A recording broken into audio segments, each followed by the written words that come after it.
ஆண்டவராகிய இயேசு கிறிஸ்துவின் நாமத்தினாலே உங்களை நான் வாழ்த்தி வரவேற்கிறேன். கடைசி கால யுத்தத்தினுடைய நிலை என்கிறதை பற்றி நம்முடைய தியானத்தின் வடிவாக நாம் பார்த்து கொண்டு வருகின்றோம். கடைசி கால யுத்தம் என்கிறது நீங்களும் நானும் நினைக்கிறதை போல ஒரு சாதாரண வகைப்பட்ட ஒரு காரியம் அல்ல.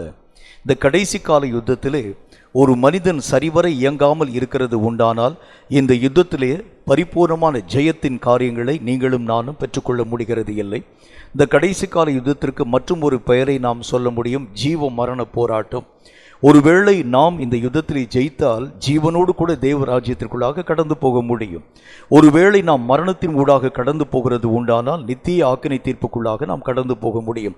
இந்த ரெண்டு மார்க்கம்தான் இந்த கடைசி கால யுத்தத்திற்கு உரிய நல்ல ஒரு விளைவாக நமக்கு சுட்டி காண்பிக்கப்படுகிறது. இந்த கடைசி கால யுத்தம் என்று அழைக்கப்படக்கூடிய இந்த யுத்தத்திற்கு ஒவ்வொரு மனிதனும் தன்னுடைய வாழ்க்கையின் நிலைகளை தரம் பிரித்து தகுதியாய் பயன்படுத்த ஆரம்பித்தால் மட்டும்தான் தேவன் எதிர்பார்க்கக்கூடிய சகல விளைச்சல்களை உங்களாலும் என்னாலும் விளைந்து தீர்க்க முடியும். கர்த்தருடைய வேதம் சொல்லக்கூடிய சகல விதமான வார்த்தைகளின் காரியங்களை நாம் அறிய வேண்டும். தகுதியான விஷயங்களை நாம் தரம் பிரிக்க வேண்டும் என்கின்ற தலைப்பின் கீழாக அநேகம் காரியங்களை பற்றி நாம் நம்முடைய தியானத்திலே பார்த்து கொண்டு வருகின்றோம். இன்றைக்கு நாம் பார்க்கிறதற்கு முன்பதாக அந்த வசனம் சொல்லக்கூடிய வார்த்தையை மீண்டும் ஒரு முறை வாசிக்க கேளுங்கள். எண்ணாகம புஸ்தகம் 26வது அதிகாரம் 2வது வசனம் இந்த வார்த்தை சொல்கிறது. எண்ணாகமம் 26:2 வாசிக்க கேளுங்கள். இஸ்ரவேல் புத்திரரில் சமஸ்த சபையாரையும் அவர்கள் பிதாக்களுடைய வம்சங்களின்படி 20 வயது முதல் அதற்கு மேற்பட்ட இஸ்ரவேலிலே யுத்தத்திற்கு புறப்படத்தக்கவர்கள் எல்லாரையும் எண்ணுங்கள் என்றார். கர்த்தருடைய வேத புஸ்தகத்தில் பார்க்கிறோம், மோசே என்கின்ற மனுஷனுடைய தலைமையை மையமாக வைத்து ஒரு பெரிய ஒரு யுத்த சேனையை கர்த்தராகிய தேவன் உருவாக்குகின்றார். வரக்கூடிய எதிரி படைகள் யாவற்றையும் நிர்மூலமாக்க வேண்டும். வரக்கூடிய போர் முனைகள் யாவற்றையும் தாக்குதல்களுக்கு உட்பிரவேசிக்க பண்ணி அந்த இடங்கள் எல்லாவற்றையும் தன்வசமாய் மாற்ற வேண்டும். இதற்கு என்று மோசேயை ஆண்டவராகிய தேவன் தகுதிப்படுத்தி சொல்லுகின்றார். 20 வயதிற்கு மேற்பட்ட எல்லா ஜனங்களையும் நீங்கள் தொகையேற்றுங்கள். இவர்களை கொண்டுதான் மகா பெரிய யுத்தத்தின் சேனையை நான் உருவாக்க வேண்டும். இந்த தரம் பிரிக்கக்கூடிய அனுபவங்கள் நம்முடைய வாழ்க்கையிலே வராது இருக்கிறது உண்டானால், உதாரணமாக நல்ல ஒரு ஃபுட்பால் டீம் இருக்கிறது என்று வைத்துக் கொள்ளுங்கள். இந்த ஃபுட்பால் டீமிலே நாம் மெய்யாகவே கடந்து போகிறது உண்டானால் தகுதியற்ற மக்களை அவர்கள் முதல் காரியமாய் தரம் பிரிக்க ஆரம்பிக்கிறாங்க. தகுதி இல்லாத மக்களை அவர்கள் முதல் காரியம் அந்த பிளே கிரவுண்டை விட்டு அவர்கள் வெளியேற்றி தகுதியான மக்களுக்கு இன்னும் அவர்களை மெய்யாகவே தகுதிப்படுத்தக்கூடிய காரியங்களை உருவாக்க ஆரம்பிக்கிறாங்க. இதே மாதிரி தான் ஒரு யுத்தத்தினுடைய காரியம் என்று அழைக்கப்படக்கூடிய விஷயத்திலும் கூட தகுதியற்ற காரியங்களை முதல் விஷயமாய் நாம் நம்முடைய வாழ்க்கை விட்டு புறக்கணிக்க வேண்டும். தகுதியானவைகளை இன்னும் அவைகள் தகுதி உண்டாக்கக்கூடிய அளவிற்காக அவைகளை இன்னும் மேம்படுத்த வேண்டியது அவசியம் என்று கர்த்தருடைய வேதம் சொல்கிறது. இன்றைக்கு நாம் பார்க்க போகின்ற நல்ல தகுதி கடைசி கால யுத்தத்திற்கு உரிய முக்கியமான தகுதியை பற்றி கர்த்தருடைய வேதம் நமக்கு சொல்கிறது. கேட்கக்கூடிய திறன் வாய்ந்த செவிகள் உங்களுக்கும் எனக்கும் வர வேண்டியது அவசியம்.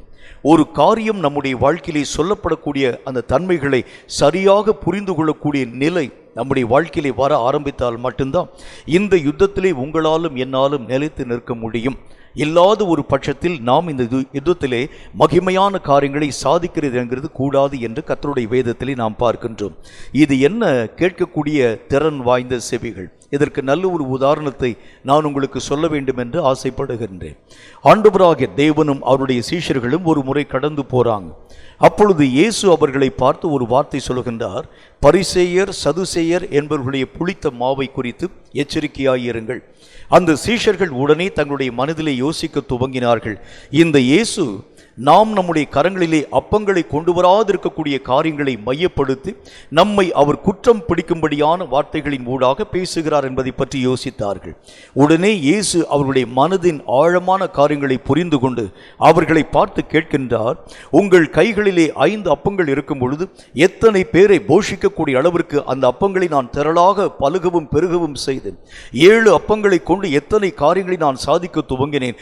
இன்னுமா நீங்கள் உணர்வில்லாது இருக்கிறீர்கள்? உடனே உடனே ஆண்டவராக தேவனை பார்த்து அவங்க கேட்கிறாங்க, அப்படின்னா நீங்க சொன்ன அந்த வார்த்தைக்கு என்ன விளக்கம்? உடனே இயேசு சொல்லுகின்றார், பரிசேயர்கள் சதுசேயர்கள் என்கின்ற மக்களுடைய உபதேசங்களை குறித்து எச்சரிக்கையாயிருங்கள். அப்பம் என்று சொல்லி அழைக்கப்படக்கூடியது உபதேசங்களை பற்றி கர்த்தர் பேசின அந்த வார்த்தை என்கிறதை வேதம் நமக்கு சொல்லுகிறது.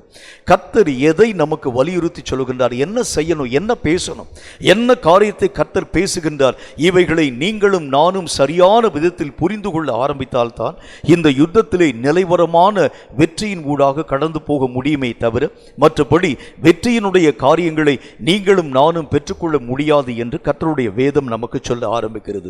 இதிலே சில விஷயங்களை, சில விளக்கங்களை நாம் சற்று ஆழமான விஷயமாக நாம் பார்க்க போகின்றோம்.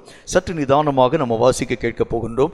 முதலாவது காரியம், நம்முடைய செவிகள் எப்படிப்பட்ட காரியங்களை கேட்கக்கூடியதாக, எப்படிப்பட்ட விஷயங்களை அறிந்து கொள்ளக்கூடியதாக விளங்க வேண்டும், எது நம்முடைய யுத்தத்திற்கு தகுதி வாய்ந்தவை என்கிறதை வேதம் நமக்கு சொல்கிறது என்று பாருங்கள். வெளிப்படுத்தின விசேஷத்தில் 13வது அதிகாரம் 7 முதல் 9 வரை இருக்கக்கூடிய வசனங்களை வாசிங்கள். வெளிப்படுத்தின விசேஷம் 13வது அதிகாரம் 7 முதல் 9 வரை. இந்த வசனம் கொஞ்சம் நான் ஆழமா பேச போறதுனால கொஞ்சம் நிதானமாக இந்த வசனங்களை நாம் வாசிக்க கேட்போம். மேலும் பரிசுத்தவான்களோடே யுத்தம் பண்ணி அவர்களை ஜெயிக்கும்படிக்கு அதற்கு அதிகாரம் கொடுக்கப்பட்டதும்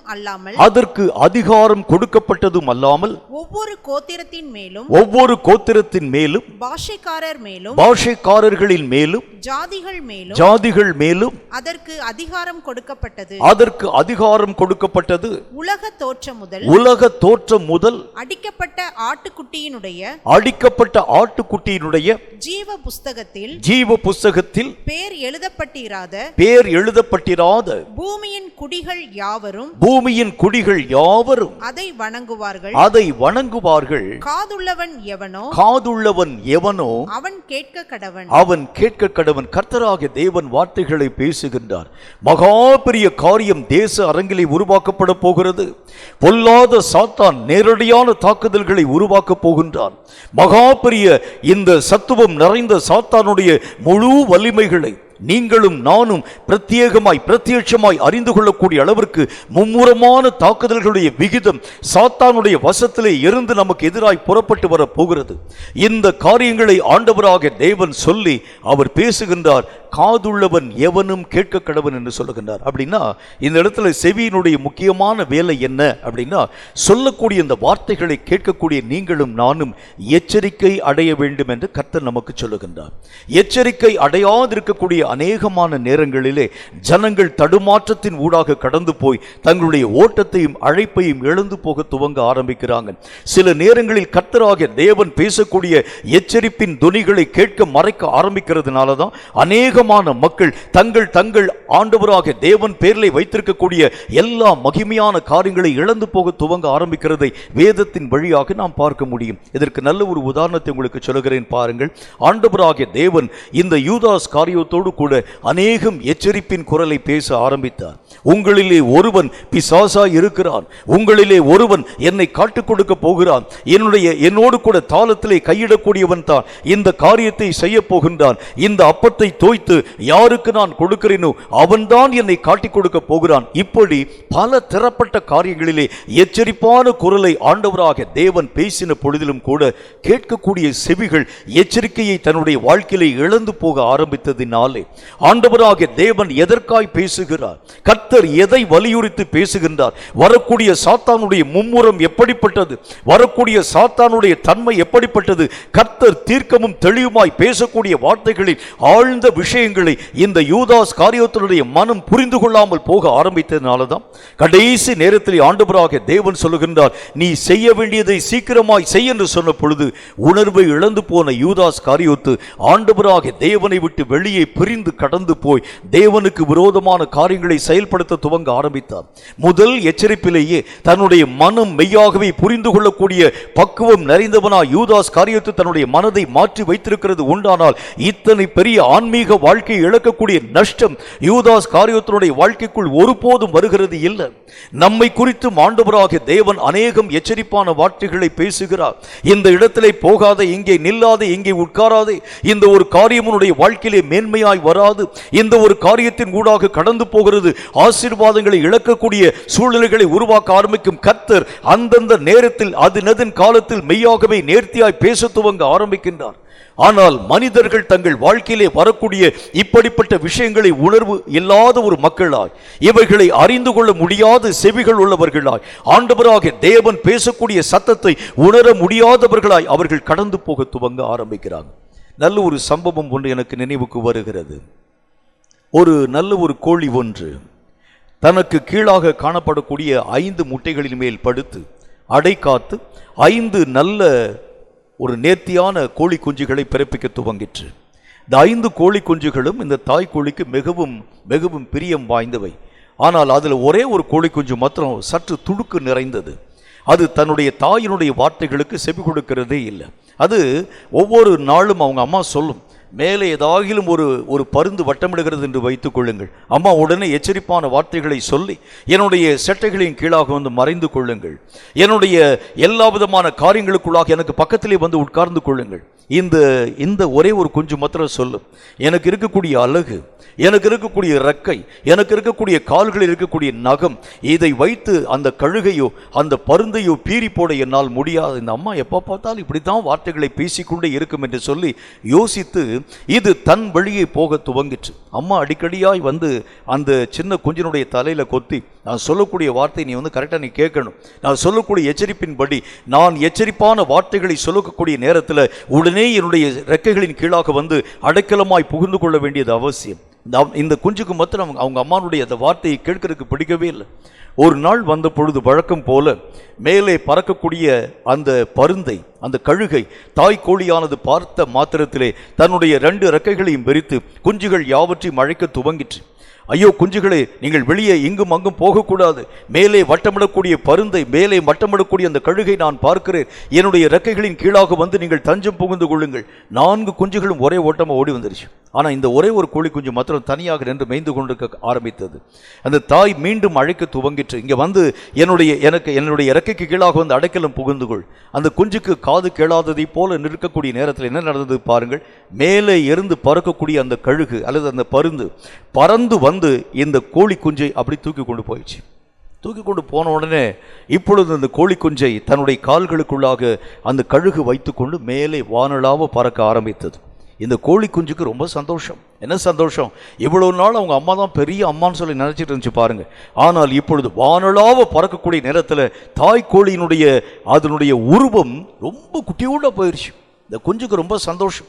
எப்போ பார்த்தாலும் என் ரெக்கைக்கு கீழே வந்து உட்காருன்னு சொல்லிட்டே இருந்தேம்மா, இப்போ பாரு உன்னை காலில் எவ்வளோ தூரம் நான் உயரமான ஒரு நிலைக்குள்ளாக கடந்து போயிருக்கிறேன், மேலாக பறக்கக்கூடிய ஒரு அனுபவம், காற்றுக்கு ஊடாக பறக்கக்கூடிய அனுபவம் என்று சொல்லி சந்தோஷமாய் இது மெய்யாகவே உயரத்தில் பறக்கக்கூடிய ஒரு காரியத்தை பார்க்கக்கூடிய நேரத்தில் நேராக பறந்து இந்த கழுகு நேராக ஒரு பெரிய ஒரு மரத்தினுடைய உச்சி கிளையிலே போய் உட்கார்ந்து இந்த கோழி குஞ்சை தன்னுடைய 2 கால்களினாலே பிடித்து இந்த கோழி குஞ்சினுடைய கண்களை பிடுங்கி கீழே விட்டுருச்சு.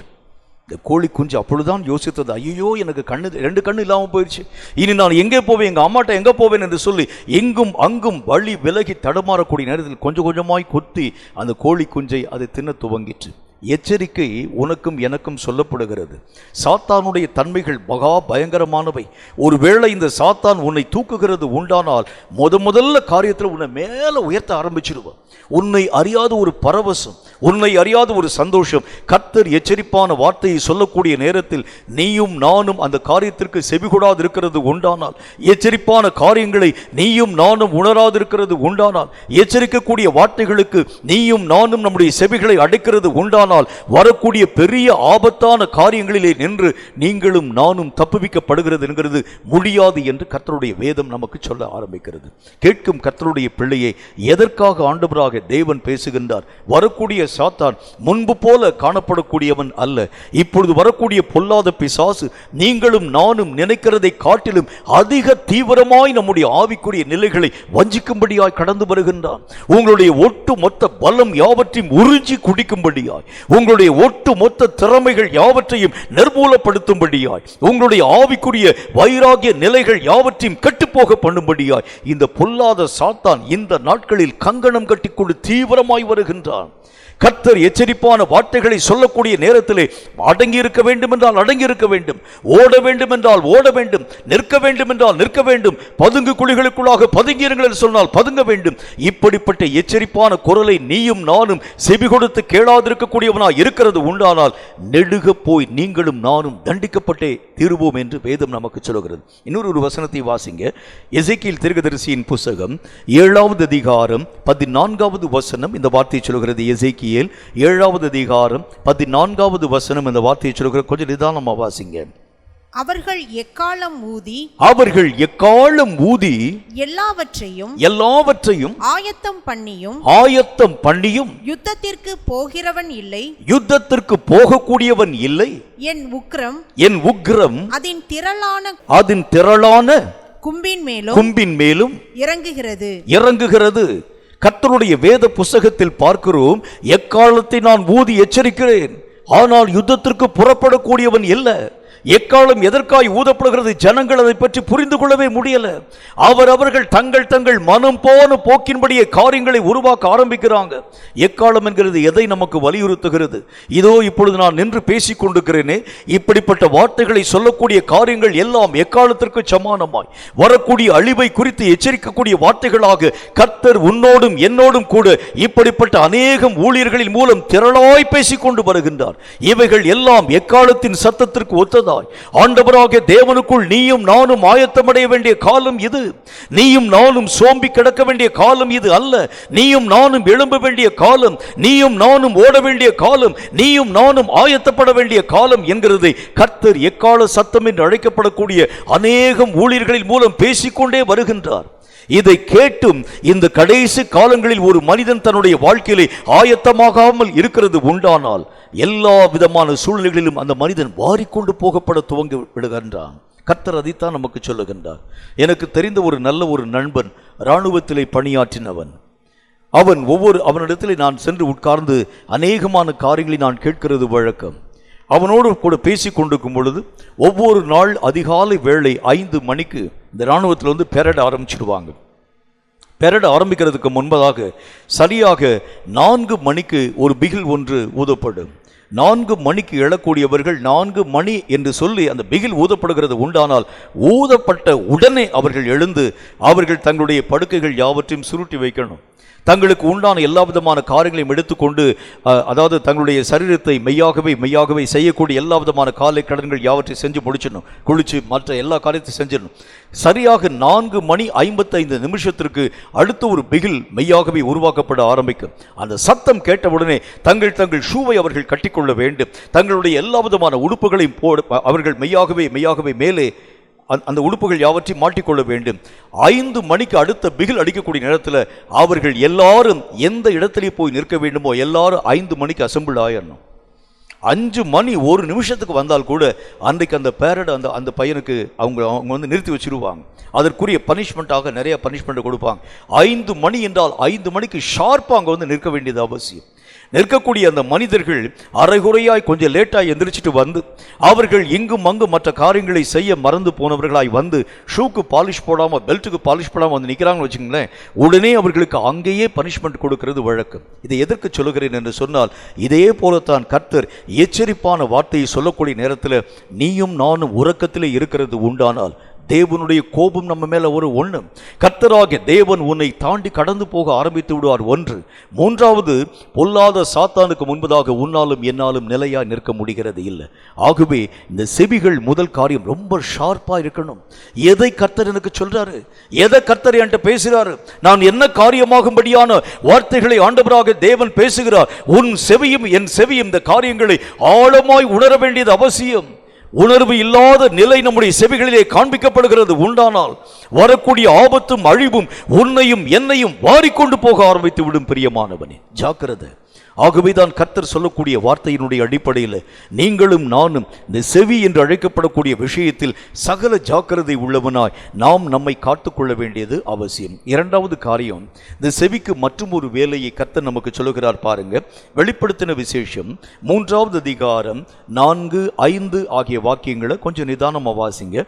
வெளிப்படுத்தின விசேஷம் 3வது அதிகாரம் 4, 5 ஆகிய வசனங்கள் என்ன சொல்கிறது என்று வாசிக்க கேளுங்கள். ஆனாலும் தங்களுடைய வஸ்திரங்களை அசுசிப்படுத்தாத சில பேர் சர்தையிலும் உனக்கு உண்டு. அவர்கள் பாத்திரவான்கள் ஆனபடியினால் வெண் வஸ்திரம் தரித்து என்னோட கூட நடப்பார்கள். ஜெயம் கொள்ளுகிறவன் எவனோ அவனுக்கு வெண் வஸ்திரம் தரிப்பிக்கப்படும். ஜீவ புஸ்தகத்திலே இருந்து அவனுடைய நாமத்தை நான் கிறுக்கி போடாமல் என் பிதா முன்பாகவும் அவருடைய தூதர்களின் முன்பாகவும் அவன் நாமத்தை நான் அறிக்கையிடுவேன். ஆவியானவர் சபைகளுக்கு சொல்லுகிறதை காதுள்ளவன் கேட்க கடவன். இந்த இடத்துல கர்த்தர் நமக்கு சொல்லுகின்றார். என்ன ஒரு காரியத்தை பற்றி பேசுகின்றார்? இந்த சபையை பார்த்து ஆண்டவராக தேவன் பேசுகின்றார். ஜெயம் கொள்ளுகிறவனுக்கு நான் என்னென்ன விதமான பரிசு பொருளை தரப்போகின்றேன், உங்களுக்கு உண்டான காரியங்களிலே நீங்கள் செய்ய வேண்டிய பணி என்ன, எல்லா விஷயங்களையும் கர்த்தர் பேசிவிட்டு இறுதியாக சொல்லுகின்றார், ஆவியானவர் சபைகளுக்கு சொல்லுகிறதை காதுள்ளவன் கேட்க கடவன். அப்படின்னா என்ன அர்த்தம்? இரண்டாவது விளக்கத்தை ஆண்டவருடைய வேதம் சொல்லுகிறது. இந்த காலம் நீயும் நானும் இயங்க வேண்டிய காலம், ஜெயம் கொள்ள வேண்டிய ஒரு காலம். நீயும் நானும் கேட்டு கேட்டு அப்படியே உட்கார்ந்திருக்கக்கூடிய ஒரு காலம் அல்ல, இயக்கம் இல்லாத ஒரு காலம் அல்ல. இன்றைக்கு இந்த ஒரு செய்தியை நான் கேட்டேன், நான் முந்தின நாள் இந்த ஒரு காரியத்தை நான் கேட்டேன், அதுக்கு முதல் நாள் இந்த ஒரு செய்தியை கேட்டேன். இப்படி பல தரப்பட்ட செய்திகளை வாங்கி வாங்கி உன்னுடைய மனதிற்குள் பூட்டி வைக்கக்கூடிய ஒரு காலம் இது அல்ல. ஒரு காலத்தை ஆண்டவராக தேவன் சொன்னார், எறும்பினிடத்திலே சென்று உன் ஞானத்தை நீ மெய்யாகவே கேட்டு பெற்றுக்கொள்ள வேண்டும். ஏனென்றால் எறும்புகள் வரக்கூடிய மழை காலத்திற்கு முன்பதாக தங்களுக்கு தேவையான ஆகாரங்கள் எல்லா விதமான காரியங்களையும் எப்படி தன்னுடைய வலைகளுக்குள்ளாக சவதரித்து வைத்துக் கொள்கிறதோ அதே போல இப்பொழுது கொடுக்கப்படக்கூடிய இந்த ஆகாரங்களை சேர்த்து வைக்க வேண்டிய பொறுப்பு. அது ஒரு காலம். ஆனா இப்ப இந்த காலம் நீயும் நானும் சேர்க்கக்கூடிய காலம் அல்ல, நீயும் நானும் இயங்க வேண்டிய காலம். அதைத்தான் கர்த்தர் நமக்கு சொல்லுகின்றார். சேர்க்க வேண்டிய ஒரு காலம் இருந்தது. இங்கு போய் அங்கு போய் இங்கு அலைந்து எங்க கர்த்தருடைய வார்த்தை பிரசங்கிக்கப்படுகிறது, எங்க வார்த்தையை சொல்றாங்க, எங்க உண்மையான காரியம் அறிவிக்கப்படுகிறது, இது இங்கும் அங்கும் தேடி நீங்களும் நானும் சேர்த்து வைத்துக் கொண்ட காலம் ஒரு காலம். ஆனா இன்னொரு காலத்துல கர்த்தர் சொல்லுகின்றார், சேர்த்து வைக்கக்கூடிய காலம் இது அல்ல. இந்த காலத்தில் நீயும் நானும் இயக்கத்தின் ஊடாக கடந்து வர வேண்டும். அந்த இடத்துல வேதம் என்ன சொல்கிறது? ஜெயம் கொள்ளுகிறவன் எவனும். அப்படின்னா ஆண்டவர் சொல்லுகின்றார், நீ இயங்காதிருக்கக்கூடிய வரைக்கும் ஆண்டவருடைய ராஜ்யத்தில் போக முடியாது.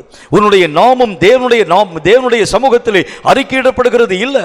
நான் உன்னுடைய நாமத்தை அறிக்கையிட வேண்டும் என்றால் அவருடைய தூதர்களுக்கு முன்பதாக, அவருக்கு முன்பதாக, பிதாவாகிய தேவனுக்கு முன்பதாக நான் உன் நாமத்தை வெளிப்படுத்தி சொல்ல வேண்டும் என்று சொன்னால் நீயும் நானும் ஜெயிக்கும் கிறிஸ்தவனாய் இயங்க வேண்டும். ஆவியானவர் சபைகளுக்கு சொல்லுகிறதை காதுள்ளவன் கேட்க கடவன். எப்படி பேசுகிறார் பாருங்க.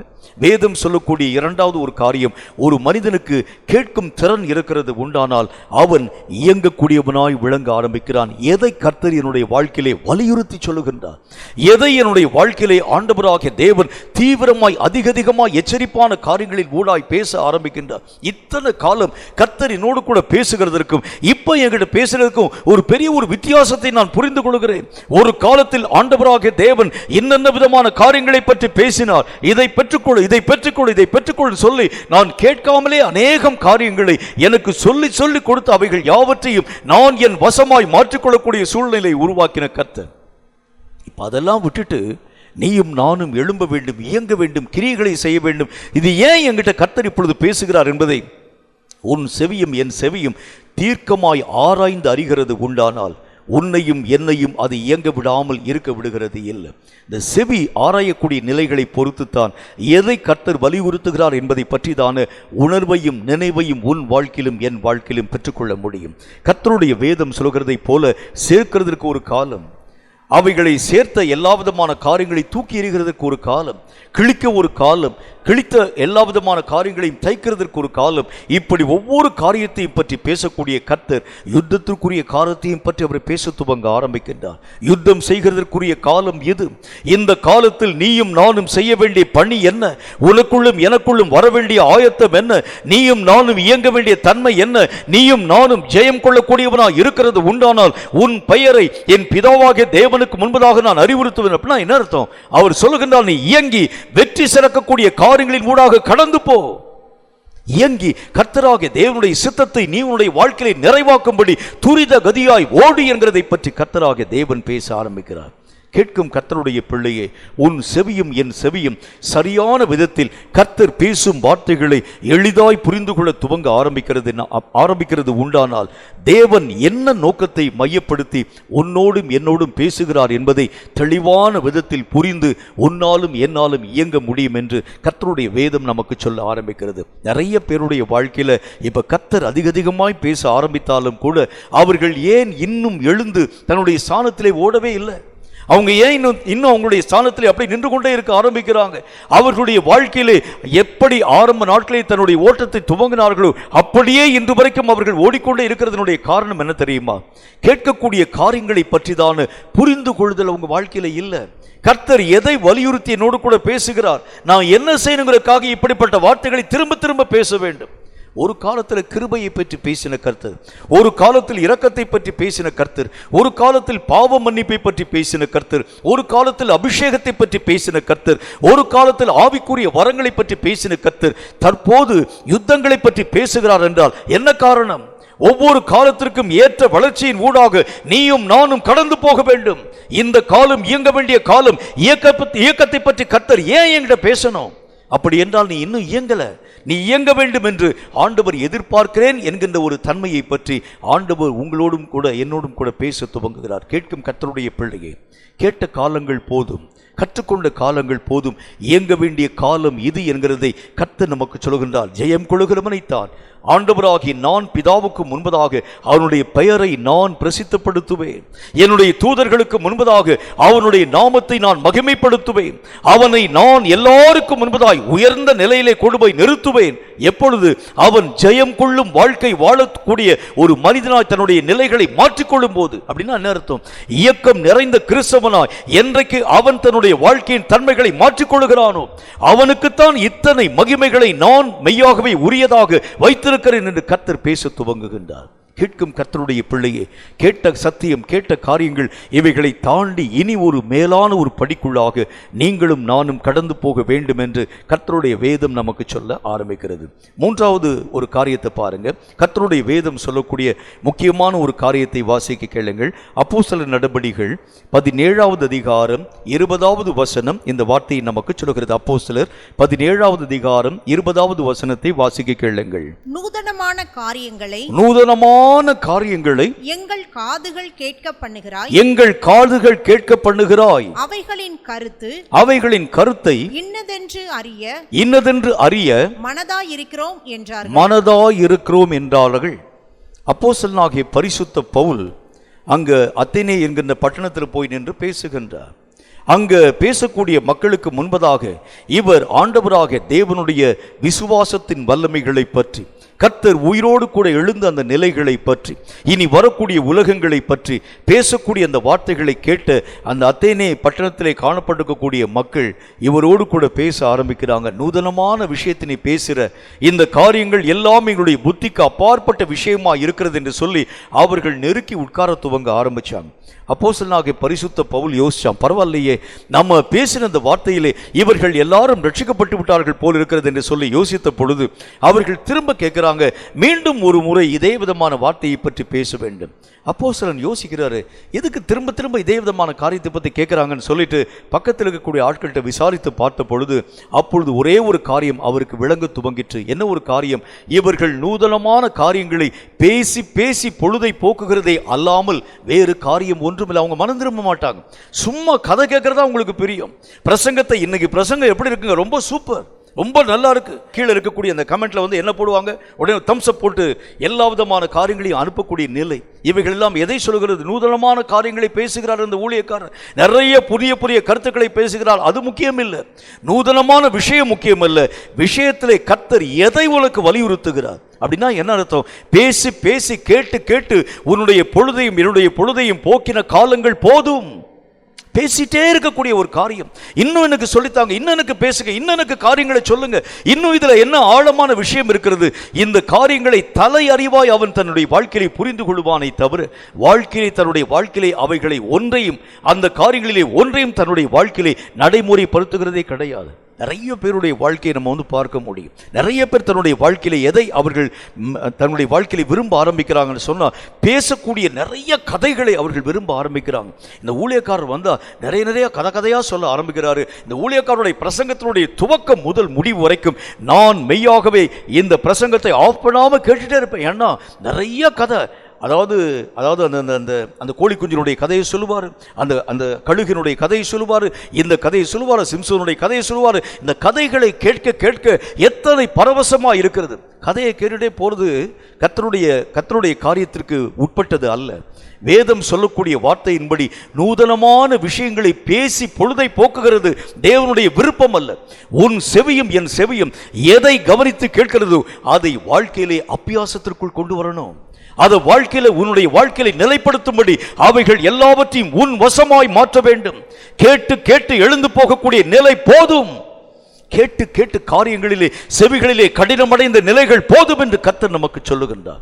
எத்தனை காரியங்களை, எத்தனை விஷயங்களை, அத்தனை பட்டணத்திலே காணப்பட்டிருக்கக்கூடிய மக்களை போல தேவதா பக்தியை பற்றி பேசக்கூடிய காரியங்களை இன்னும் ஒரு முறை நீ பேச போல என்று சொல்லி அவர்கள் பேசும்படியாய் தூண்டக்கூடிய அந்த காரியங்கள் எல்லாம் எதை வலியுறுத்தி சொன்னது?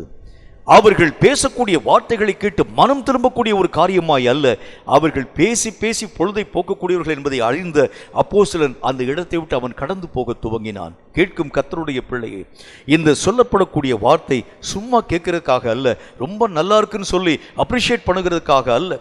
எல்லா விதமான காரியங்களையும் தெளிவாய் இந்த ஊழியக்காரன் பேசுகிறார். இந்த காரியங்களை நீங்களும் நானும் கமெண்ட் பாக்ஸில் போடுகிறதுக்காக அல்ல. இவைகள் எல்லாம் எதற்கு சொல்லப்படுகிறது? நீயும் நானும் மனம் திரும்பணும்.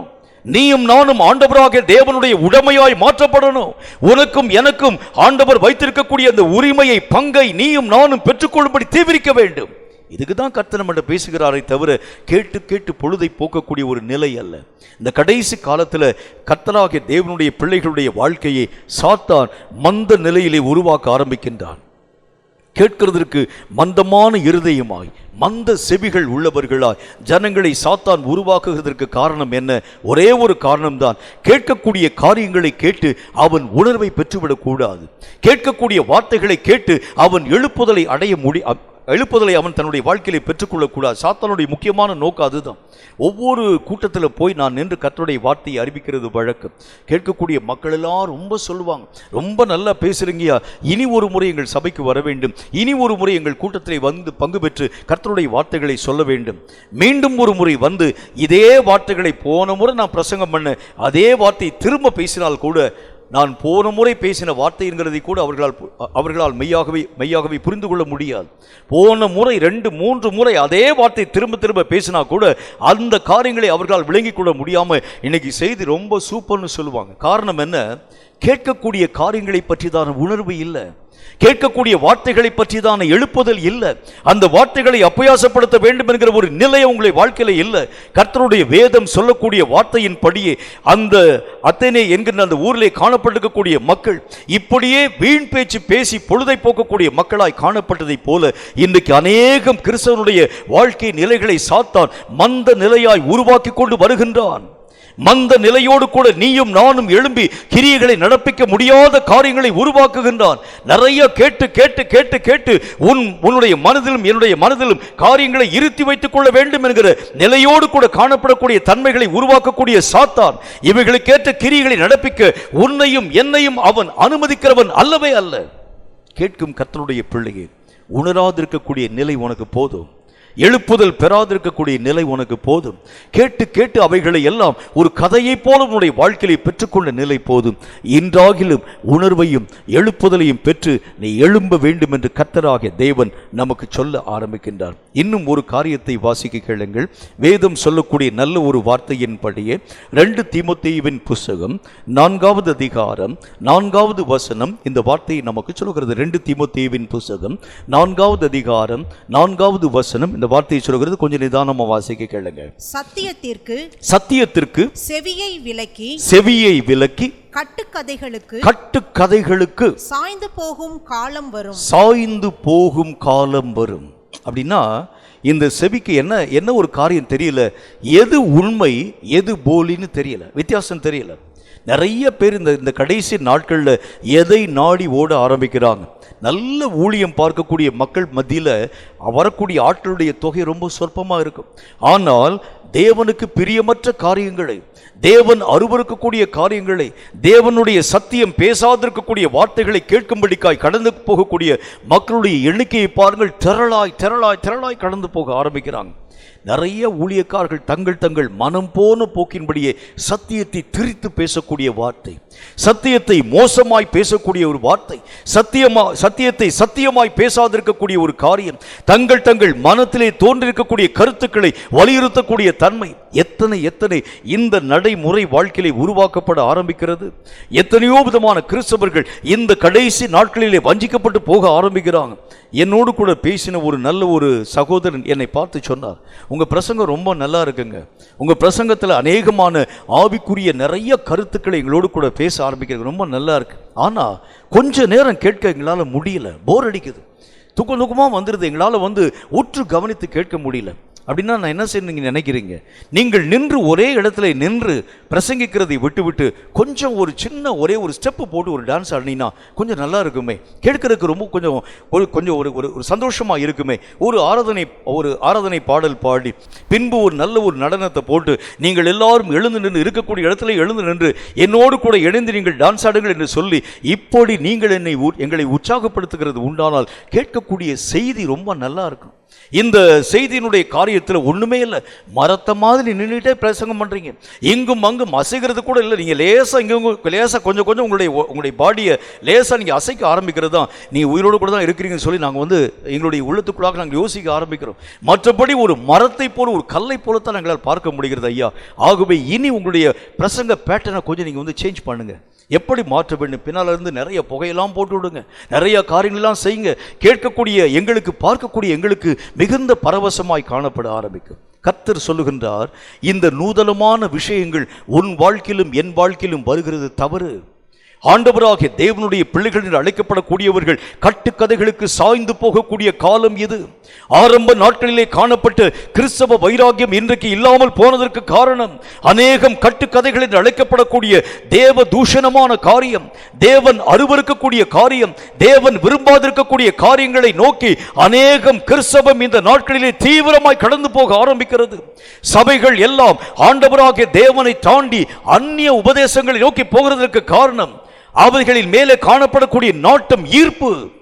கர்த்தராகிய தேவனுடைய வார்த்தைகளை சொல்லக்கூடிய நேரங்களிலே கூட கர்த்தருடைய வார்த்தையை கேட்கிறவன் இல்ல, ஆண்டவராகிய தேவன் பேசக்கூடிய சத்தத்தை உணரக்கூடியவன் இல்ல, ஆண்டவராகிய தேவனுடைய காரியங்களை ருசித்து பார்க்கக்கூடியவன் இல்ல. காரணம், கட்டுக்கதைகளுக்கு சாய்ந்து போகக்கூடிய காலம். செவிகள் எதை கேட்க வேண்டுமோ அதை கேளாமல், எதை கேட்கக்கூடாதோ அதை கேட்க துவங்க ஆரம்பிக்கிறது உண்டானால், எது என்னுடைய ஆவிக்குரிய வாழ்க்கைக்கு முக்கியமானது, எது என்னுடைய ஆவிக்குரிய வாழ்க்கைக்கு பிரயோஜனமானது, எதை நான் என்னுடைய வாழ்க்கையிலே பெற்றுக்கொண்டால் என் வாழ்க்கையிலே மகிமையான காரியங்களை நான் என்னுடைய வாழ்க்கையிலே பெற்றுக்கொள்ள முடியும் என்கிறதை உணர முடியாமல் எந்தெந்த காரியங்கள் உண்டோ அவைகள் எல்லாவற்றையும் உன் வசமாய் மாற்றுகிறது உண்டானால் விழுந்து போய் விடுவாய் சகோதரனே, விழுந்து போய் விடுவாய். ஒரு நல்ல ஒரு சம்பவம் ஒன்று எனக்கு சொல்லப்பட்டு நான் மெய்யாகவே வாசித்த ஒரு சம்பவம் எனக்கு நினைவுக்கு வருகிறது. ஒரு வீட்டு தோட்டத்தில், அது ஒரு வெளிநாட்டில் இருக்கக்கூடிய ஒரு தோட்டம். அந்த வெளிநாட்டு தோட்டத்தில் நிறைய அநேக விதமான பயிர்கள் முளைத்திருந்தது. அநேக விதமான கனி தரக்கூடிய மரங்கள் அதாவது அந்த மரங்கள் எல்லாம் அந்த தோட்டத்திற்குள்ளாக ஊன்றப்பட்டிருந்தது. அந்த தோட்டத்தினுடைய செடி, அந்த தோட்டத்தினுடைய வேலி பகுதியில் பார்த்தீங்கன்னா வெளியே இருந்து ஒரு விதமான அழகான ஒரு பழம், அந்த பழத்தினுடைய கலரை பார்க்கும்போதே சாப்பிடணும்னு சொல்லக்கூடிய அளவிற்கு நம்முடைய மனதை பரவசப்படுத்தக்கூடிய அளவுக்கு ரொம்ப நேர்த்தியாக காணப்படக்கூடிய பழம். அந்த தோட்டத்தை சுற்றி பார்க்கும்படிக்காக கடந்து போயிருக்கக்கூடிய அந்த குடும்பத்தை பார்த்து தகப்பனும் தாயும் எச்சரிப்பான வார்த்தையை சொன்னாங்க. 2 பிள்ளைகளை பார்த்து சொன்னாங்க. அவங்களுக்கு வந்து 2 பிள்ளைகள் ஒன்று. அந்த பிள்ளைகளை பார்த்து சொன்னாங்க, எல்லா பழத்தையும் நீ சாப்பிடலாம், ஆனால் அந்த வேலியிலே விளைந்திருக்கக்கூடிய அந்த பழம் பார்க்கும்போது ரொம்ப நல்லா இருக்கும், அதை நீங்கள் சாப்பிட்டு விடக்கூடாது என்கிற ஒரு வார்த்தையை பற்றி பேசினாங்க. இந்த பிள்ளைகளும் சரி, நாங்கள் அப்படிலாம் நாங்கள் செய்ய மாட்டோம்னு சொல்லிட்டு எல்லா காரியங்களையும் அவர்கள் மெய்யாகவே தங்கள் வாழ்க்கையை ஆசரிக்க ஆரம்பித்தாங்க.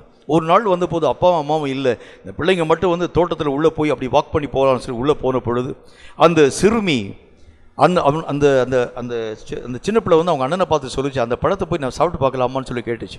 இல்லை அப்பாவும் அம்மாவும் சொல்லியிருக்காங்க, அது வந்து சாப்பிடக்கூடாது, அது மெய்யாகவே அது பெரிய ஒரு, அதாவது விஷத்தன்மை வாய்ந்த ஒரு பழம், ஆகவே அதை நாம் உட்கொள்ளக்கூடாதுங்கிறத பற்றி தகப்பனும் தாயும் பேசியிருக்கிறாங்க. இல்லை எனக்கு அந்த பழத்தை பார்த்து ரொம்ப ஆசையாக இருக்கிறது, போய் நான் சாப்பிட வேண்டும் என்று சொல்லி வேலியை தாண்டி அந்த பழத்தை பறித்து அந்த பெண் புசிக்க ஆரம்பித்தாள். நடந்த காரியம் என்ன, உடலெல்லாம் வீக்கம் கண்டு பயங்கரமான ஜுரம் கண்டு அவள் இங்கும் அங்கும் நிற்க முடியாமல் கீழே விழுந்துட்டாள். அந்த தம்பி வந்து தூக்கிட்டு போய் நேராக வீட்டில் கொண்டு போய் போட்டு அவங்க அப்பாவும் அம்மாவும் கேட்டாங்க, அந்த பழத்தை சாப்பிட்டீங்களான்னு கேட்டாங்க. ஆமாம்மா, நான் அந்த ஒரு காரியத்தை செஞ்சேன். அந்நிய உபதேசம் என்று அழைக்கப்படக்கூடிய பக்க வழியில் வரக்கூடிய எதை நீ உன்னுடைய வாழ்க்கையில பயன்படுத்தினாலும் இப்படி தான் நம்முடைய ஆவிக்குரிய நிலை கெட்டு போக ஆரம்பிச்சிடும். நிறைய ஆவிக்குரிய மக்களுடைய நிலை எப்படி மாற்றப்பட ஆரம்பிக்கிறது, சொல்லப்படக்கூடிய உபதேசங்கள், சொல்லப்படக்கூடிய வார்த்தை, எல்லா இடங்களிலும் இருந்து வரக்கூடிய வார்த்தை கவர்ச்சிகரமாய் நம்முடைய வாழ்க்கையிலே பரவசப்படுத்தக்கூடிய அளவிற்காய் இந்த காரியம் அந்த காரியம் அந்த காரியம் இந்த காரியம் நிறைய விஷயங்களை பேச எத்தனை தன்மைகளை அவங்க பேசுகிறாங்க. ஹிஸ்டாரிக்கலாக பேசுகிறாங்க, ஜியோகிராபிக்கலாக பேசுகிறாங்க, அப்புறம் சயின்டிஃபிக்கலாக பேசுகிறாங்க, இன்னும் எத்தனையோ வழிமுறைகளிலே பேசுகிறார்கள் என்று சொல்லி உபதேசங்களை தாண்டி நீங்கள் கடந்து போகிறது உண்டானால் கெட்டு போக ஆரம்பிச்சிடுவீங்க. உன்னுடைய செவியும் என் செவியும் சொல்லக்கூடிய வார்த்தைகளை ஆழமாய் உணர வேண்டியது அவசியம். இது என் தேவனாகிய கர்த்தருடைய குரல் தானா, என் தேவனாகிய கர்த்தருடைய வார்த்தை தானா, இந்த வார்த்தையின் மூலமாய் நான் கடந்து போகிறது உண்டானால் இது என் ஆவிக்குரிய வாழ்க்கைக்கு பிரயோஜனத்தை தருமா இல்லையா என்கிறதை உன் செவியும் என் செவியும் ஆராய்ந்து ஆழமாய் யோசிக்க வேண்டியது அவசியம். ஆண்டவராகிய தேவன் தம்முடைய வேதத்திலே சொல்லக்கூடிய வார்த்தையின் அடிப்படையிலே பார்க்கிறோம். அவர் சொல்லுகின்றார், என் ஆடுகள் என் சத்தத்திற்கு எங்கிருந்தாலும் செவி கொடுக்க ஆரம்பித்துவிடும். ஏன்னா கூட்டத்தின் நடுவில் அநேகம் ஜனங்களின் நடுவில் கூட நான் நின்று பேச ஆரம்பித்தால் கூட என் ஆடுகளாய் இருக்கிறது உண்டானால் என் குரலை அந்த ஆடுகள் இனம் பிரித்து காண ஆரம்பிச்சிடும். ஒவ்வொரு மனிதனுடைய ஆவிக்குரிய நிலையிலும் எப்படி அவன் காணப்பட வேண்டியது அவசியம். பேசப்படக்கூடிய வார்த்தை அநேகமான வார்த்தை, சொல்லப்படக்கூடிய தீர்க்க தரிசனம் ஏராளம். சில நேரங்களில் மனிதர்கள் மூலமாய் வரக்கூடிய தீர்க்க தரிசனம், சில நேரங்களில் பார்த்தா தன்னுடைய ஆவியின் ஏவுதலை பின்பற்றக்கூடிய தீர்க்க தரிசனம், சில நேரங்களில் பார்த்தா பொல்லாத பிசாசின் ஆவியினால் தூண்டி பேசப்படக்கூடிய தீர்க்க தரிசனம், சில நேரங்களில் பார்த்தா அநேகம் அனுபவ அறிவின் மூலமாய் பேசப்படக்கூடிய தீர்க்க தரிசனம். இவைகளின் மத்தியிலே மெய்யாகவே கேட்கப்படக்கூடிய கர்த்தருடைய குரல். இத்தனை சத்தம் கேட்க ஆரம்பித்தாலும் அதிலே கர்த்தருடைய குரலை உன் செவியும் என் செவியும் இனம் பிரித்து அறிய வேண்டியது அவசியம். எது கர்த்தருடைய வார்த்தை, எது கர்த்தருடைய சத்தியம், எது கர்த்தராகிய தேவனுடைய போதகம், இதை நீயும் நானும் விளங்கிக் கொள்ள வேண்டியது அவசியம். இப்படி விளங்க முடியாத அளவிற்கு கடைசி நாட்களில் உங்கள் செவியும் என்னுடைய செவியும் சாத்தான் மெய்யாகவே திசை திரும்ப பண்ண ஆரம்பித்து விடுகின்றான். ஆதியிலே கொண்டிருக்கக்கூடிய வைராக்கியத்தின் நிலவை மெய்யாகவே இழந்து போகக்கூடிய அளவிற்கான காரியங்களை உருவாக்கும்படியாக இப்படிப்பட்ட செவியிலே காணப்படக்கூடிய மாறாட்டங்களை இந்த கடைசி காலங்களில் பொல்லாத சாத்தான் உருவாக்கி கொண்டு வருகிறான். பிரியமானவரே, ஜாக்கிரதை. சொல்லப்படக்கூடிய எல்லா வார்த்தைகளையும் நீ ஏற்றுக்கொள்ளக் கூடாது. சொல்லப்படக்கூடிய எல்லா விதமான காரியங்களையும் உன் வாழ்க்கையிலும் என் வாழ்க்கையிலும் அங்கீகரிக்க கூடாது. இவைகள் உன்னுடைய வாழ்க்கையிலே வருகிறது உண்டானால், இவைகள் உன் வாழ்க்கையிலே மெய்யாகவே கடந்து வருகிறது உண்டானால் ஆவிக்குரிய திட்டங்களை, ஆவிக்குரிய வல்லமைகளை, வைராகியங்களை நீயும் நானும் இழந்து போக ஆரம்பிச்சிருவோம். ஆகவேதான் கர்த்தர் நமக்கு ஒரு நல்ல ஒரு விஷயத்தை சொல்லுகின்றார். சொல்லப்படும் எல்லா வார்த்தையும் ஆராய்ந்து பார்க்க வேண்டும். எல்லா வார்த்தைகளையும் சோதித்து பார்த்து நலமானவைகளை பிடித்துக் கொள்ளுங்கள். எப்படி சொல்றாரு பாருங்க. எல்லா வார்த்தையும் கேட்டுறாத, எல்லாமே பார்க்கறதுக்கு ஒரே மாதிரி தான் இருக்கும். ஆனாலும் கர்த்தருடைய வார்த்தை தான் உனக்கு ஜீவன், உனக்கு ஆவி, உனக்கு பலம், உனக்கு உறுதி, உனக்கு எல்லா விதமான வலிமைகளையும் தரக்கூடிய அந்த சத்துவம் பெற்றது. இப்படிப்பட்ட வார்த்தைகளை நீயும் நானும் ஆராயக்கூடிய அளவிற்கு உன் செவியும் என் செவியும் ரொம்ப ஷார்ப்பாக இருக்கணும்னு சொல்லி கர்த்தருடைய வேதம் சொல்ல ஆரம்பிக்கிறது. நம்முடைய செவிகளில் காணப்படக்கூடிய இந்த ஷார்ப்னஸ், கர்த்தராகிய தேவனுடைய வார்த்தைகளின் ஆழ்ந்த விஷயங்களை புரிந்து கொள்ளக்கூடிய இந்த ஷார்ப்னஸ் உன்னுடைய வாழ்க்கையிலே வர ஆரம்பிக்கும் பொழுதுதான் சத்துருவினால் வரக்கூடிய மாய உபாய தந்திரங்களிலே நின்று நீங்களும் நானும் வேறு பிரிக்கப்பட முடியும் என்று கர்த்தர் நமக்கு சொல்லுகின்றார். இல்லாத ஒரு பட்சத்தில் நீங்களும் நானும் நெடுக போய் மாட்டிக்கொள்ள துவங்க ஆரம்பிச்சிருவோம். நம்முடைய ஆவிக்குரிய சத்துவங்களை நாம் இழந்து போக ஆரம்பிச்சிருவோம். ஆவிக்குரிய மேன்மையான காரியங்களை விட்டு பின்னிட்டு போகக்கூடிய ஒரு மக்களாய் மாற்றப்பட ஆரம்பிச்சிருவோம். ஒரு காலங்களிலே கர்த்தராகிய தேவனுக்கென்று வைராகியமாய் ஓடி இருக்கக்கூடிய எத்தனையோ விதமான பரிசுத்தவான்கள் கர்த்தருடைய மகிமையான காரியங்களை இழந்து பின்னிட்டு கண் சொருகி போற நிலைகளிலே காணப்பட்டதற்கு காரணம் தேவனுடைய காரியங்களை தீர்க்கமாய் புரிந்து கொள்ள முடியாத நிலை. ஆண்டவருடைய வேதம் சொல்கிறது, இந்த கடைசி காலத்தில் எல்லா விதமான கலப்பான உபதேசங்களின் நடுவில், எல்லா விதமான கலப்பான காரியங்களின் நடுவில் நீயும் நானும் ஜாக்கிரதையாய் எச்சரிக்கையாய் உன் ஆவிக்குரிய நிலைகளை காத்துக்கொள்ள வேண்டியது அவசியம் என்று கர்த்தர் நமக்கு சொல்லுகின்றார். இன்னும் ஒரு விஷயத்தை, முக்கியமான ஒரு காரியத்தை உங்களுக்கு நான் சொல்லணும். இது ரொம்ப முக்கியத்துவம் வாய்ந்தது. கொஞ்சம் ஆழமாக வாசிங்க. எரேமியா தீர்க்கதரிசியின் புத்தகம் 6வது அதிகாரம் 10வது வசனம் இந்த வார்த்தையை நமக்கு சொல்கிறது. எரேமியா தீர்க்கதரிசியின் புத்தகம் 6வது அதிகாரம் 10வது வசனத்தை வாசிக்க கேளுங்கள். அவர்கள் கேட்கும்படி நான் யாரோடே பேசி எச்சரிப்பேன். அவர்களுடைய செவி விருத்த சேதனம் இல்லாதது. அவர்கள் கேட்க மாட்டார்கள். கர்த்தருடைய வசனம் அவர்களுக்கு நிந்தையாயிருக்கிறது. அதின்மேல் அவர்களுக்கு விருப்பம் இல்லை. கர்த்தருடைய வேத புத்தகத்தில் பார்க்கிறோம், நான் அவர்களிலே யாரோடே பேசி எச்சரிப்பேன், அவர்களுடைய செவி விருத்த சேதனம் இல்லாதது என்று கர்த்தர் சொல்லுகின்றார். தேவன் உன்னோடும் என்னோடும் பேசி காரியங்களை வெளிப்படுத்த வேண்டும் என்று வாஞ்சிக்கக்கூடியவராய் விளங்க ஆரம்பிக்கின்றார். யார்கிட்ட நாம் போய் பேச முடியும்? இந்த கடைசி கால நிலைகளை பற்றி யாரிடத்திலே போய் நான் என்னுடைய காரியங்களை அறிவிக்க முடியும்? கர்த்தர் மெய்யாகவே எதிர்பார்க்க துவங்க ஆரம்பிக்கின்றார். இந்த கடைசி காலத்தில் நிறைய விஷயங்களை தேவன் உன்னோடும் என்னோடும் பேசி வெளிப்படுத்த வேண்டும் என்கிறது கர்த்தருடைய விருப்பம். ஆனா வேதம் சொல்லக்கூடிய வார்த்தையின்படி என் வார்த்தைகளை கேட்கக்கூடிய அளவிற்கு விருத்த சேதனம் இல்லாத செவிகள் உள்ளவர்களாய் என் ஜனங்கள் காணப்படுகிறார்களே. என்னுடைய குரலை நான் அவர்களுக்கு முன்பதாக அறிவிக்க ஆரம்பித்தாலும் கூட, நான் அவர்களுக்கு மத்தியிலே பேசும்படிக்காக எத்தனை மணி ஆரம்பித்தாலும் கூட அவர்களால் என்னுடைய குரலை கேட்க முடிகிறது இல்லை. காரணம், அவர்களுடைய செவி விருத்த சேதனம் இல்லாதது. இது என்ன விருத்த சேதனம் இல்லாத செவி என்றால் எதை கர்த்தருடைய வேதம் நமக்கு சொல்கிறது? ரெண்டு விஷயத்தை நான் உங்களுக்கு சொல்ல முடியும். ஒன்று, கர்த்தரோடு கூட செய்திருக்கக்கூடிய உடன்படிக்கையை மீறி இருக்கக்கூடிய அனுபவத்துக்கு பெயரும் விருத்த சேதனம் இல்லாத ஒரு நிலை. இரண்டாவது காரியம், நமக்கு சொல்லப்படக்கூடிய வார்த்தையிலே நான் என்னுடைய வாழ்க்கையில் நான் அடையக்கூடிய திருப்தி நிலையும் கூட விருத்த சேதனம் மற்ற ஒரு நிலை. இதுக்கு நான் என்ன சொல்ல முடியும்? சில வார்த்தைகளை கர்த்தராகிய தேவன் தீர்க்கதரிசிகளின் மூலம் பேசுகின்றார். சில வார்த்தைகளை கர்த்தராகிய தேவன் வசனங்களின் மூலமாக நம்மோடு கூட பேசுகின்றார். சில வார்த்தைகளை கர்த்தராகிய தேவன் பிரசங்கங்களின் மூலம் நம்மோடு கூட பேச ஆரம்பிக்கின்றார். கேட்கக்கூடிய மக்கள் அநேகம் பேர் என்ன செய்கிறாங்க? இந்த தீர்க்கதரிசியின் மூலமாய் வரக்கூடிய தீர்க்க தரிசனங்களை கேட்டு அவர்கள் மெய்யாகவே திருப்தி அடைய ஆரம்பிக்கிறாங்க. இவர்கள் தங்களுடைய வாழ்க்கையிலே கர்த்தரோடு கூட தாங்கள் பேச வேண்டும் என்று சொல்லி முயற்சிக்கிறதே கிடையாது. ஒன்று. இரண்டாவது காரியம், ஆண்டவராகிய தேவன் பேசக்கூடிய குரல் வேத வசனத்தின் வழியாய் வர ஆரம்பிக்கிறதுனால வசனங்களை வாசித்து பின் ஆண்டவராகிய தேவன் பேசுகிறதற்கு இடமளியாமல் பேசாமல் உட்கார்ந்துறாங்க.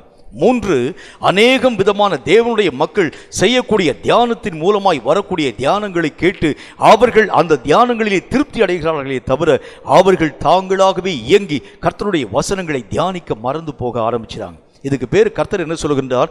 நான் அவனோடு கூட பேச வேண்டும் என்று ஆசைப்படுகின்றேன். யாரோ ஒருத்தர் மூலமாக பேசக்கூடிய வார்த்தை அவனுக்கு ஏற்றதாய் வர முடியாது. நல்லா புரிஞ்சுக்கங்க. இப்போ நான் உங்க கூட பேசுகிறேன் என்று சொன்னால் நான் புரிந்து கொள்ளக்கூடிய அளவுக்கு தான் கர்த்தர் என்கிட்ட பேசுவார்.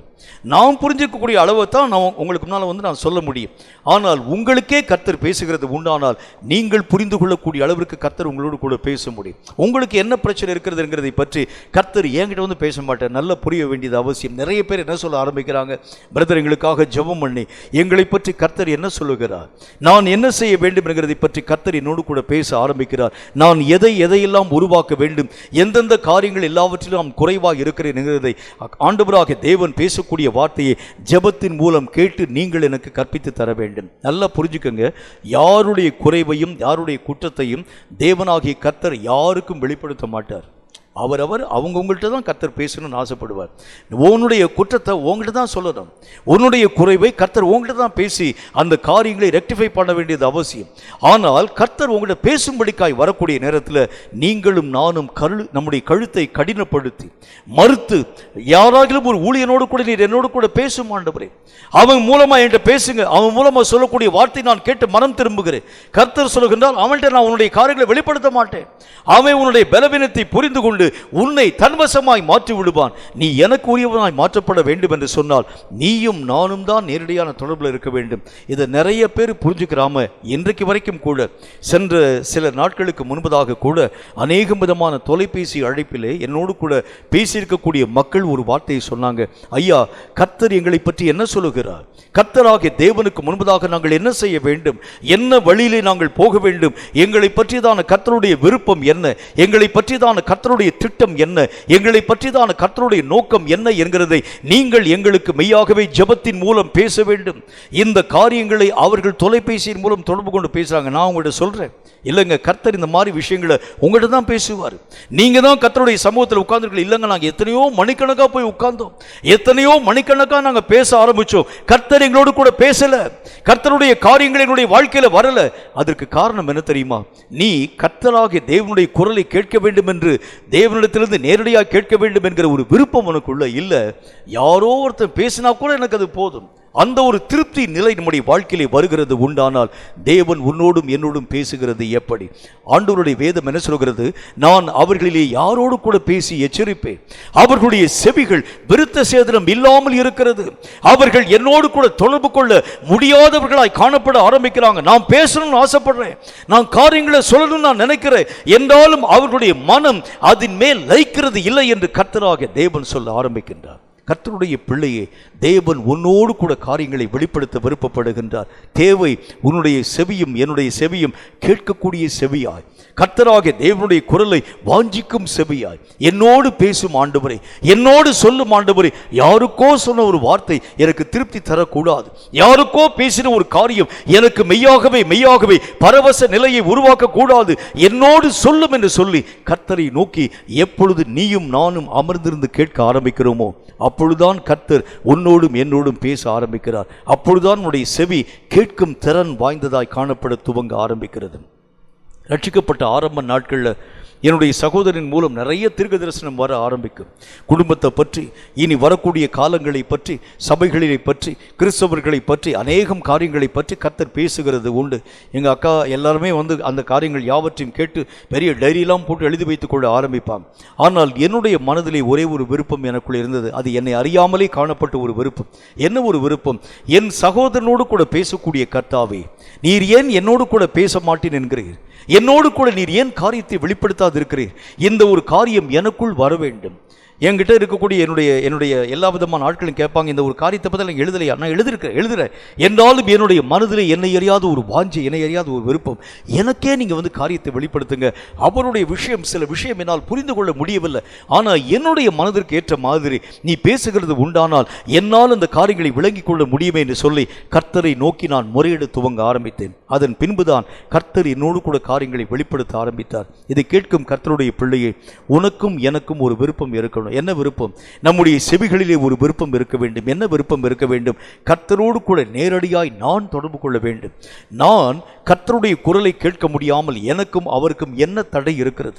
இந்த தடையை நான் மாற்ற பண்ண வேண்டும் என்று சொன்னால் நான் செய்ய வேண்டிய வழிமுறை என்ன? இவைகளை பற்றிதான நிலை நம்முடைய வாழ்க்கையிலே வருகிறது உண்டானால் தேவனோடு கூட நேரடியான தொடர்பு கொண்ட ஒரு மனிதனாய், மனுஷியாய் நீயும் நானும் மாற்றப்பட முடியும். இந்த கடைசி காலத்திற்கு எது தேவை? கர்த்தருடைய வேதம் சொல்லக்கூடிய வார்த்தையின் வார்த்தையின்படி செவிகள் கேட்கக்கூடிய திறம் வாய்ந்ததாய் காணப்பட வேண்டும். கர்த்தராகிய தேவன் எச்சரிப்பான வார்த்தைகளை சொல்லக்கூடிய நேரத்தில் எச்சரிக்கையை பெற்றுக்கொள்ளக்கூடிய ஒரு தன்மை, ஆண்டவராகிய தேவன் உணர்த்துவிக்கக்கூடிய காரியங்கள்ல உணரக்கூடிய ஒரு நிலை, கர்த்தராகிய தேவன் பேசி இந்த இடத்திலே நில், இங்கே போய், இங்கே உட்கார், இங்கே இந்த ஒரு காரியத்தை சாதி என்று சொல்லக்கூடிய நேரத்தில் அந்தந்த விஷயங்களை சரியாய் நாம் புரிந்து கொண்டு இயங்கக்கூடிய இயக்கம் உன் வாழ்க்கையிலும் என் வாழ்க்கையிலும் வர ஆரம்பிக்கிறது உண்டானால் நிச்சயமாகவே இந்த கடைசி கால யுத்தங்களிலே உங்களாலும் என்னாலும் பரிபூர்ணமான ஜெயத்தின் ஊடாக கடந்து போக முடியும். நிறைய பேர் நினைக்கக்கூடிய ஒரு காரியத்தை போல அல்ல. யாரோ சொல்லக்கூடிய ஒரு கமாண்டின் படி நான் கடந்து போனால் போதும், யாரோ சொல்லக்கூடிய எச்சரிப்பின்படி நான் கடந்து போனால் போதும், என்னை நடத்தக்கூடிய போதகர் என்னோடு கூட வந்தால், அவர் என்னை நடத்தி கொண்டு வந்தால் போதும் என்று சொல்லக்கூடிய நினைவை தாண்டி நீ தேவனோடு கூட நேரடியான தொடர்பு கொள்ளக்கூடிய ஒரு பிரயாசத்தை உன் வாழ்க்கையில் நீ எடுத்துக்கொள்ள ஆரம்பிக்கிறது உண்டானால் இந்த தேவன் உன்னையும் என்னையும் இயக்கிக் கொண்டு வருகிறதை பிரத்யேகமாய் பிரத்யட்சமாய் நாம் நம்முடைய வாழ்க்கையிலே பார்க்க முடியும் என்கிறதில் சந்தேகம் ஒன்றுமே இல்லை. பிரியமானவனே, கர்த்தராகிய தேவன் உன்னிடத்திலும் என்னிடத்திலும் எதிர்பார்க்கக்கூடிய ஒரே ஒரு விஷயம், இந்த செவிகள் கேட்கக்கூடிய திறம் வாய்ந்ததாய், தேவன் உரைக்கக்கூடிய காரியங்களை புரிந்து கொள்ளக்கூடிய தன்மை பெற்றதாய், உணரக்கூடிய உணர்வை தன்னுடைய வாழ்க்கையிலே உடையதாய் காண்பிக்கப்படுகிறது உண்டானால் கடைசி கால யுத்தங்களிலே உங்களாலும் என்னாலும் பூரணமான ஜெயத்தை கட்டாயமாய் பெற்றுக்கொள்ள முடியும் என்று கர்த்தர் நமக்கு சொல்லுகின்றார். தலைகளை தாழ்த்தி கண்களை மூடி கர்த்தரை நோக்கி உள்ளத்தை திறந்து நாம் ஒருமனப்பட்டு ஜெபம் செய்வோம். கர்த்தர் உரைத்த இந்த வார்த்தைகளை உங்கள் ஆழத்தை சற்று ஒரு முறை ஆராய்ந்து பாருங்கள். கேட்டு எச்சரிக்கை பெறக்கூடிய செவிகள் நம் செவிகளாய் மாற்றப்பட வேண்டும். கேட்டு இயங்கக்கூடிய இயக்கங்கள் நம் வாழ்க்கையிலே வரக்கூடிய அளவிற்கு உங்கள் செவி உணர்த்துவிக்கக்கூடியதாய் உங்களை மெய்யாகவே காணப்பட வேண்டும். ஆண்டவராகிய தேவனுடைய வார்த்தைகளை, நூதனமான உபதேசங்களை கேட்டு கேட்டு பொழுதுபோக்கக்கூடிய நிலைகளை தாண்டி அவைகளை உங்கள் வாழ்க்கையிலும் என் வாழ்க்கையிலும் அப்பியாசப்படுத்தக்கூடிய நிலைகள் உள்ளதாய் உங்கள் செவியும் என் செவியும் உருவாக்கப்பட வேண்டும். தேவனுடைய குரலை புரிந்து கொள்ளக்கூடிய திறமை வாய்ந்ததாய், தேவனுடைய சத்தத்தை அறிந்து கொள்ளக்கூடிய தன்மை வாய்ந்ததாய், தேவனோடு கூட நேரடியான தொடர்பு கொள்ளக்கூடிய வல்லமை பெறக்கூடிய சக்தி பெற்றதாய் உருவாக்கப்பட வேண்டியது அவசியம். கடைசியாக கட்டுக்கதைகள், நமக்கு முன்பதாக பேசப்படக்கூடிய அநேகம் ஆண்டவராக தேவனுடைய காரியங்கள் என்கின்ற போர்வையிலே பேசப்படக்கூடிய அநேகம் விதமான விளக்கமான காரியங்களை குறித்து ஆராய்ந்து உய்த்து ஆராய்ந்து அறிந்து அவைகளிலே நின்று நீங்கள் வேறாக்கப்பட்டு கர்த்தருடைய குரல் என்னதென்றும் தேவனாகிய கர்த்தருக்கு விரோதமானவைகள் என்னதென்றும் புரிந்து கொள்ளக்கூடிய செவி திறன் வாய்ந்தவர்களாய் நீங்களும் நானும் மாற்றப்பட வேண்டும் என்று கர்த்தர் சொன்னாரே. கேட்ட கர்த்தருடைய பிள்ளையே, இப்படிப்பட்ட நிலை என் வாழ்க்கையிலே வரும்படியாக என்னை பயன்படுத்தும் என்று கர்த்தரை நோக்கி நாம் ஜெபிக்க வேண்டியது அவசியம். நம் வாழ்க்கையினுடைய நிலைகளிலே இத்தனை காலம் யாரோ சொன்ன வார்த்தைகளை கேட்டு நாம் கடந்து வந்தோம். ஆபிரகாம் சொன்ன வார்த்தையை கேட்டு லோத்து வந்ததைப் போல யாரோ உரைத்த தீர்க்க தரிசனங்களை கேட்டு நீங்களும் நானும் கடந்து வந்தோம். இன்றைக்கு கர்த்தர் சொல்லுகின்றார், உன்னுடைய செவியும் என்னுடைய செவியும் கேட்கக்கூடிய திறம் பெற்றதாய் மாற்றப்படுகிறது உண்டானால் இந்த கடைசி கால யுத்தத்திலே உன்னாலும் என்னாலும் ஜெயிக்க முடியும் என்று ஆண்டவர் நமக்கு சொல்லுகின்றார். உள்ளத்தை திறந்து கர்த்தர் இப்படிப்பட்ட மகா பெரிய நிலைகளை நம்முடைய வாழ்க்கையிலே உருவாக்கும்படியாக கர்த்தரை நோக்கி நாம் ஜெபிப்போமா? நன்றியோடு உம்முடைய நாமத்தை ஸ்தோத்திரிக்கிறோம் கர்த்தாவே. இந்த வார்த்தைகளை கேட்டு உம்முடைய பிள்ளைகள் யாராய் இருந்தாலும் சரி, உணரக்கூடிய திறம் வாய்ந்த, அறியக்கூடிய திறம் வாய்ந்த, எச்சரிக்கைகளை பெற்றுக்கொள்ளக்கூடிய திறம் வாய்ந்த, இயங்கக்கூடிய திறம் பெற்ற, நிதானிக்கக்கூடிய சக்தி பெற்ற செவிகளாக, அவைகள் யாவற்றையும் புரிந்து கொள்ளக்கூடிய தன்மை வாய்ந்த செவிகளாக எங்கள் செவிகள் மாற்றப்படக்கூடிய அனுபவம் எங்கள் வாழ்க்கையிலே வர வேண்டும் என்று உம்முடைய நாமத்தினால் நாங்கள் ஜெபிக்கிறோம். உலகத்திற்கு செவி கொடுக்கக்கூடிய நாங்கள் கர்த்தராகிய உமக்கும் உம்முடைய வார்த்தைகளுக்கும் உம்முடைய ஆதீனத்திலிருந்து புறப்பட்டு வரக்கூடிய சத்தத்திற்கும் செவி கொடுக்கக்கூடிய திறம் பெற்றவர்களாய் உருவாக்கப்பட ஆவியானவராகிய கர்த்தர் கிருபைகளை தந்து ஆசீர்வதிக்க வேண்டும் என்று உம்முடைய நாமத்தினால் நாங்கள் ஜெபிக்கிறோம். இந்த வார்த்தைகளை கேட்ட உம்முடைய பிள்ளைகள் யாராய் இருந்தாலும் இயேசு கிறிஸ்துவின் நாமத்தினாலே அவர்கள் செவிகள் இந்த நாளிலே விருத்த சேதனம் பெற்றுக் கொள்வதாக. இந்த நாளிலே அந்த செவிகள் உம்முடைய குரலை ஒய்த்து ஆராய்ந்து அறியக்கூடிய திறம் பெற்றதாய் மாற்றப்பட வேண்டும் என்று இயேசு கிறிஸ்துவின் நாமத்தினால் நான் ஜெபிக்கிறேன். பொல்லாத சாத்தானுடைய சத்தங்களை இனம் கண்டு சாத்தானுடைய காரியங்களை தாண்டி கடந்து போகும் எச்சரிக்கை பெற்ற வாழ்க்கை வாழக்கூடிய செவி திறம் பெற்றவர்களாய் ஒவ்வொருவரும் உருவாக்கப்பட கிருபைகளை தர வேண்டும் என்று நான் ஜெபிக்கிறேன். பொல்லாத சாத்தானை உன்னை மேற்கொள்ளும்படியாக செவிகளிலே திறம் பெற்ற, செவிகளிலே எழுப்புதல் பெற்ற, செவிகளிலே விருத்த சேதனம் பெற்று இதோ ஒரு கூட்டம் பிள்ளைகள் இயேசுவின் நாமத்தினால் இந்த நாளிலே எழுப்பப்பட்டதற்காய் நன்றி. இவர்கள் உன்னை ஓட ஓட துரத்தி கடைசி கால யுத்தத்திலே உன்னுடைய நிலைகளை தரை மட்டும் தாழ்த்தப் போகிறார்கள் என்று கர்த்தருடைய நாமத்தினால் உனக்கு விரோதமான வார்த்தைகளை பேசுகிறேன். என் பிள்ளைகளை அப்படியே ஆசீர்வதியும். கேட்கக்கூடிய வல்லமை பெறக்கூடிய மக்களாய் ஒவ்வொருவரையும் கர்த்தருடைய கரம் உருவாக்கி இன்று முதல் அவர்கள் செவிகள் விருத்த சேதனம் பண்ணப்பட்டதாய் கர்த்தருடைய காரியங்களை இனம் பிரித்து அறியக்கூடிய திறம் வாய்ந்ததாய் விளங்க ஆவியானவராகிய கர்த்தர் கிருபைகளை தந்து ஆசீர்வதித்து மேன்மைப்படுத்த வேண்டும் என்று இயேசு கிறிஸ்துவின் நாமத்தினால் ஜெபித்திருக்கிறோம் எங்கள் பரிசுத்தமுள்ள நல்ல பிதாவே. ஆமேன், ஆமேன். இந்த வார்த்தைகளை கேட்ட உங்கள் ஒவ்வொருவரையும் கர்த்தர் அளவில்லாமல் ஆசீர்வதிப்பாராக. செவிகளிலே எழுப்புதல் உங்கள் வாழ்க்கையிலும் என் வாழ்க்கையிலும் வர வேண்டும். செவிகள் சரியான விதத்தில் இயங்க ஆரம்பிக்கிறது உண்டானால் கர்த்தருடைய குரலை நிதானமாய் தீர்க்கமாய் அறியவும் அவைகளுக்கேற்ற மகிமைகளை உங்களாலும் என்னாலும் பெற்றுக்கொள்ளவும் முடியும் என்று கர்த்தருடைய வேதம் நமக்கு சொன்னது. இந்த செவிகளிலே திறம் வாய்ந்த செவிகள் உள்ளவர்களாக நீங்களும் நானும் மாற்றப்படுகிறது உண்டானால் கடைசி கால யுத்தத்தில் பரிபூர்ணமான ஜெயத்தை பெற்றுக்கொள்ள நம்மால் ஆகும். கர்த்தர் இதோ சீக்கிரம் வருகிறார். மாரநாதா.